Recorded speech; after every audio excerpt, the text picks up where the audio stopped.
బాలకృష్ణ బాబీ కాంబినేషన్లో NBK 109వ cinema రాబోతుంది.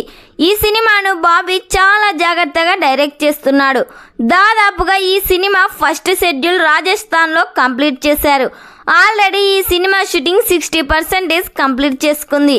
ఈ సినిమా స్టోరీ మొత్తం రాజకీయ నేపథ్యంలో సాగుతుంది. ఫ్లాష్ బ్యాక్లో వచ్చే హీరోయిన్గా విజయశాంతి గారు నటిస్తున్నారు. వీరిద్దరి కాంబోలో వచ్చిన ప్రతి మూవీ కూడా బ్లాక్ బస్టర్ హిట్ అయింది. మళ్ళీ వీరి కాంబినేషన్లో సినిమా అనగానే ప్రేక్షకుల్లో భారీ హైపే ఉంది. బాలయ్య బాబు ఈ సినిమాలో చెప్పే ప్రతి డైలాగ్ కూడా మాస్గానే ఉండబోతుంది. అయితే ఈ సినిమా నుండి ఆగస్టు 15 మరో సర్ప్రైజింగ్ రాబోతుందని సమాచారం వినిపిస్తుంది. అయితే ఈ సినిమాకు అసురుడు అనే టైటిల్ని పరిశీలిస్తున్నట్లు సమాచారం వినిపిస్తుంది. ఈ సినిమాను డిసెంబర్లో రిలీజ్ చేయబోతున్నారు. మరి ఈ సినిమాకు ఎలాంటి టైటిల్ అయితే బాగుంటుందని మీరేమనుకుంటున్నారో కామెంట్ చేయండి.